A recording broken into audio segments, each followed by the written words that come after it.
पहली बार है जब विपक्ष इतनी तैयारी के साथ एकजुट हुआ है। इससे पहले नरेंद्र मोदी सरकार की एक कामयाबी ये भी बड़ी रही कि उन्होंने कभी विपक्ष को एकजुट नहीं होने दिया। जो भी काम किया वो राष्ट्र हित के नाम से शुरू किया और देश विरोधी नाम पे खत्म हुआ। राहुल जी लगातार आगे बढ़ रहे हैं, कोशिश है तानाशाह सरकार को जगाने की। उसने आम आदमी के ऊपर लगातार अपने वोट डाला है। पेट्रोल के दाम 110 रुपए के पार है, डीजल 100 रुपए के पार है और एलपीजी बावजूद ये तानाशाह सरकार जनता की आवाज सुनने की जगह जनता की आवाज को दबाने की कोशिश कर रही है। कॉन्स्टिट्यूशन क्लब में राहुल गांधी तमाम विपक्षी नेताओं से बड़े अच्छे से मिलते हुए दिखाई दिए।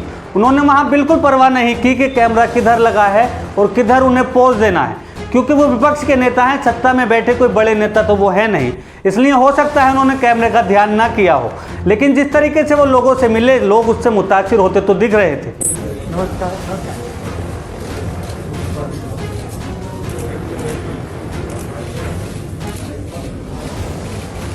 तो अभी सेटिंग काम होता है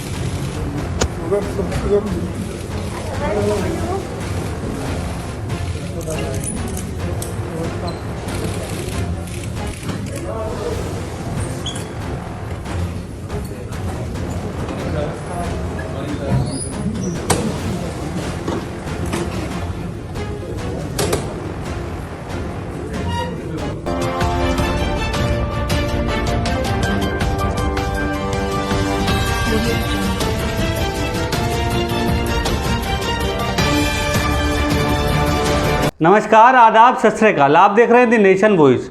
आज का ये विपक्ष की एकजुटता का वीडियो देखकर सत्ता में बैठी सरकार की नींदें तो जरूर उड़ गई होंगी, क्योंकि ये पहली बार है जब विपक्ष इतनी तैयारी के साथ एकजुट हुआ है। इससे पहले नरेंद्र मोदी सरकार की एक कामयाबी ये भी बड़ी रही कि उन्होंने कभी विपक्ष को एकजुट नहीं होने दिया। जो भी काम किया वो राष्ट्र हित के नाम से शुरू किया और देश विरोधी नाम पे खत्म हुआ, क्योंकि सत्ता में बैठी सरकार ये जानती है कि देश की जनता को राष्ट्रवाद के नाम पर ही गुमराह किया जा सकता है। इसलिए हर मुद्दे को राष्ट्रवाद से जोड़कर ही उठाया और उस पर काम किया गया, जिसकी वजह से विपक्ष कभी एकजुट नहीं हो सका। ना ही तो वो उस मुद्दे की मुखालफत खुल के कर सका और ना ही उसके पक्ष में वो खुल के आ सका।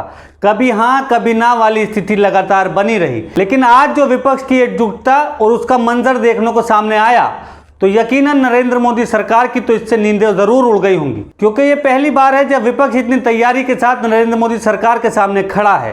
क्योंकि नरेंद्र मोदी सरकार ने मानसून सत्र शुरू होने से पहले ही पेगासस नाम का एक हथकंडा विपक्ष की तरफ फेंक दिया था। अगर वो उस हथकंडे को पकड़े रहता तो सरकार को ये कहने का मौका मिल जाता कि देखो ये लोग जो है अपनी जासूसी के डर से हमारे पीछे पड़े हैं, और वहाँ पर महंगाई, बेरोजगारी और महामारी के दौरान फैली अव्यवस्था की तस्वीरों को छुपाया जा सकता था। लेकिन सरकार का मंसूबा ये नाकाम हुआ और विपक्ष ने लगातार मुद्दों को समझते हुए उन्हें हथियार बनाया। पहले तो राहुल गांधी ट्रैक्टर से संसद पहुंचे थे, उसमें उन्होंने किसान और पेगासस को मुद्दा बनाते हुए सरकार पर हमला किया था। उसके बाद आज कॉन्स्टिट्यूशन क्लब में तमाम विपक्षी नेताओं की एक बड़ी मीटिंग हुई और कॉन्स्टिट्यूशन क्लब में राहुल गांधी तमाम विपक्षी नेताओं से बड़े अच्छे से मिलते हुए दिखाई दिए। उन्होंने वहां बिल्कुल परवाह नहीं की कि कैमरा किधर लगा है और किधर उन्हें पोज देना है, क्योंकि वो विपक्ष के नेता हैं, सत्ता में बैठे कोई बड़े नेता तो वो है नहीं। इसलिए हो सकता है उन्होंने कैमरे का ध्यान ना किया हो, लेकिन जिस तरीके से वो लोगों से मिले, लोग उससे मुतासिर होते तो दिख रहे थे। इसके बाद उन्होंने तमाम विपक्षी नेताओं के साथ किसी रणनीति पर बात की होगी, जिससे कि सरकार को ज्यादा से ज्यादा घेरने की रणनीति बनाई जा सके। और उसके बाद वो साइकिल पर बैठकर संसद की तरफ को निकल गए, जहां साइकिल पर बैठकर राहुल गांधी ने सत्ता में बैठी सरकार को महंगाई के मुद्दे पर घेरा और अच्छे दिनों का वादा करके बुरे दिनों की तरफ धकेल देने वाली सरकार को उन्होंने उसकी बातों को याद दिलाया। कहा कि आप तो महंगाई पे काम करने वाले थे, अब तो डीजल और पेट्रोल के रेट कम करने वाले थे, फिर ये अचानक लगातार दुगने क्यों होते दिख रहे हैं? क्या सत्ता में बैठी सरकार को बिल्कुल भी देश की जनता की फिक्र नहीं है? हो सकता है सरकार को ये तस्वीरें अच्छी ना लगी हों, लेकिन पिछले 7 सालों में ये पहली बार है जब सरकार के खिलाफ विपक्ष एकजुट नजर आता है। इससे पहले टीएमसी सुप्रीमो और कांग्रेस सुप्रीमो सोनिया गांधी और ममता बनर्जी की मुलाकात भी शायद सत्ता में बैठी सरकार को पसंद नहीं आई होगी। वो जानते हैं कि ममता जिस खेला होबे का नारा दे रही हैं, अगर वो खेल हो गया तो यकीनन उनकी गद्दी के साथ भी खेल होगा।